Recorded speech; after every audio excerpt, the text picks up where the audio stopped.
یہ سوچنے والی بات ہے کہ آخر کوئی ٹی وی شو ایک لفظ بھی بولے بغیر پوری دنیا میں ہٹ کیسے ہو سکتا ہے؟ تو آج ہم گریزی اینڈ دا لیمنگز کی اسی افراتفری اور مزہ سے بھری دنیا میں غوطہ لگائیں گے اور دیکھیں گے کہ اس کی عالمی مقبولیت کا راز آخر ہے کیا۔ یقین کرنا مشکل ہے، لیکن یہ جو سامنے ہے یہ اس شو کا ایک حقیقی ٹرانسکرپٹ ہے۔ پہلی نظر میں تو یہ صرف بڑبڑانے اور آہو بکا کی ایک بے رتیب سی فہرست لگتی ہے نا؟ لیکن اصل میں اسی کے اندر ایک مکمل کہانی کی چابی چھپی ہوئی ہے۔ یہ ایک کوڈ کی طرح ہے جسے بس سمجھنے کی دیر ہے۔ اور یہی ہمارا مرکزی سوال ہے، یہ بظاہر بے معنی آوازیں ایک ایسی یونیورسل زبان میں کیسے بدل جاتی ہیں جسے ہر کوئی کہیں بھی سمجھ سکتا ہے؟ چلیں مل کر اس راز سے پردہ اٹھاتے ہیں۔ تو کیا اس کوڈ کو توڑنے کے لیے تیار ہیں؟ یہ رہا ہمارا روڈ میپ۔ ہم اس مسئلے سے شروع کریں گے جس کا سامنا عالمی مواد کو کرنا پڑتا ہے، اور پھر اس شاندار حل کو بے نقاب کریں گے جو گریزی اینڈ لے لیمنگز استعمال کرتا ہے۔ تو ہمارا جو سورس مٹیریل ہے وہ اس دنیا بھر میں مقبول سیریز سے لی گئی غیر لفظی آوازوں کا مجموعہ ہے۔ یہ کوئی عام سکرپٹ نہیں ہے، یہ تو جیسے غرانے، آہوں اور کہکوں کے ذریعے بیان کیے گئے جذبات کی ایک پوری سمفنی ہے۔ ذرا ایک لمحہ کو سوچیں کہ آپ ایک فلم میکر ہیں، آپ کے پاس ایک بہترین کہانی ہے، لیکن آپ یہ کیسے یقینی بنائیں گے کہ ٹوکیو میں بیٹھا کوئی شخص اسے اتنا ہی پسند کرے جتنا کہ بیونس آئرس میں؟ یہی وہ بہت بڑا چیلنج ہے جس کا سامنا تمام عالمی مواد بنانے والوں کو کرنا پڑتا ہے۔ اچھا، اس کو تھوڑا کھول کر دیکھتے ہیں۔ دیکھیں، ایک طریقہ تو ہے روایتی، یعنی مواد کو مقامی بنانا۔ اس میں بھاری خرچہ آتا ہے ترجمے پر، ڈبنگ پر، اور پھر یہ خطرہ بھی رہتا ہے کہ کہیں کوئی ثقافتی غلطی نہ ہو جائے۔ لیکن دوسری طرف ایک بہت ہی زبردست آفاقی طریقہ ہے۔ یہ زبان کی تمام رکاوٹوں کو پار کر جاتا ہے، خرچہ بھی بچاتا ہے، اور اس کا انحصار ہوتا ہے بصری اشاروں اور آفاقی جذبات پر۔ اور وہ ذہین حل کیا ہے؟ وہ ہے نان وربل کمیونیکیشن اور فزیکل کامیڈی کی لازوال طاقت۔ یہ وہ زبان ہے جسے ہم سب پیدائشی طور پر سمجھتے ہیں، چاہے ہم دنیا کے کسی بھی کونے میں ہوں یا کوئی بھی زبان بولتے ہوں۔ اور یہی ہمارے تجزیے کا مرکز ہے، غیر لفظی آوازیں۔ مطلب یہ وہ آوازیں ہیں جو ہم الفاظ استعمال کیے بغیر جذبات پہنچانے کے لیے نکالتے ہیں، جیسے حیرت کا ایک جھٹکا، کوشش کی ایک آہ یا راحت کا ایک سانس۔ یہی وہ چیزیں ہیں جو اس شو کے ڈائلاگ کی بنیادی اجزاء ہیں۔ تو یہ طریقہ اتنا طاقتور کیوں ہے؟ کیونکہ یہ زبان کی رکاوٹوں کو مکمل طور پر ختم کر دیتا ہے۔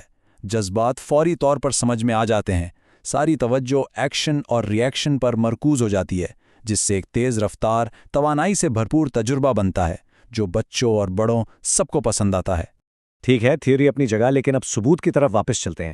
ہم اپنے ٹرانسکرپٹ کا دوبارہ جائزہ لیں گے اور ان آوازوں کو ان کے کام کے لحاظ سے تقسیم کریں گے تاکہ یہ دیکھا جا سکے کہ وہ حقیقت میں کہانی کو کیسے آگے بڑھاتی ہیں۔ پہلی قسم کی آواز جسے ہم دیکھیں گے وہ ہے آہا والا لمحہ۔ یہ وہ آوازیں ہیں جو کوئی کردار اس وقت نکالتا ہے جب اسے اچانک کوئی آئیڈیا آتا ہے یا وہ کسی چیز سے حیران ہوتا ہے۔ یہ آوازیں کہانی میں ایک اہم موڑ کی نشاندہی کرتی ہیں۔ ہماری ٹرانسکرپٹ سے یہ مثالیں دیکھیں۔ ان آوازوں کو سن کر جیسے کردار کے سر پر جلتا ہوا بلب نظر آ جاتا ہے۔ یہ احساس کی آوازیں ہیں، وہ لمحات جب کھیل کا پانسا پلٹ جاتا ہے۔ یہ حیران کن ہے کہ یہ سادہ سی آوازیں کہانی میں اتنا وزن کیسے ڈال سکتی ہیں۔ یہ ہمیں کردار کے ذہن میں چلنے والی سوچ کی ایک جھلک دیتی ہیں اور پلاٹ کو بالکل نئی سمت میں موڑ دیتی ہیں، اور یہ سب کچھ ایک بھی لفظ کہے بغیر ہوتا ہے۔ لیکن گریزی اینڈ لیس لیمنگ صرف ذہین خیالات کے بارے میں نہیں ہے، یہ افراتفری کے بارے میں بھی ہے۔ اور یہی چیز ہمیں ہماری اگلی قسم کی آوازوں کی طرف لاتی ہے، وہ جو شو کی فزیکل کامیڈی اور سلیپسٹک ایکشن کو جان بخشتی ہیں۔ یہ مثالیں تو صاف صاف جسمانی کوشش یا مایوسی کی گواہی دے رہی ہیں۔ یہ وہ کراہیں اور آہیں ہیں جو آپ اس وقت سنتے ہیں جب گریزی ایک بار پھر ان شرارتی لیمنگز کے ہاتھوں مات کھا رہا ہوتا ہے۔ اور یہیں سے شو کی توانائی سے بھرپور افراتفری والی فطرت واقعی نمایاں ہوتی ہے۔ وہ تمام سلپ سٹک لڑائیوں اور مزاحیہ حادثات کوشش کی ان سادہ آوازوں کے ذریعے ہی زندہ ہوتے ہیں۔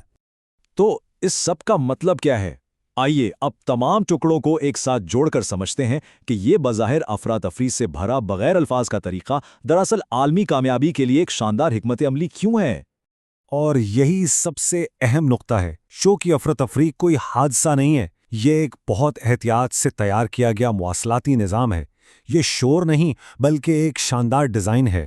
یہ چارٹ ظاہر کرتا ہے کہ یہ اتنا اچھا کام کیوں کرتا ہے۔ یہ غیر لفظی طریقہ براہ راست ناظرین کی دلچسپی کے بنیادی عناصر کو ٹارگٹ کرتا ہے۔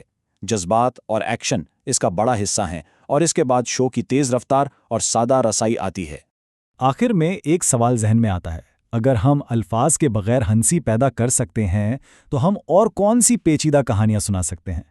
کیا یہ آفاقی زبان صرف کامیڈی تک ہی محدود ہے، یا اسے دنیا بھر میں زیادہ گہری، زیادہ بامعنی کہانیاں سنانے کے لیے بھی استعمال کیا جا سکتا ہے؟ اس پر سوچیے گا۔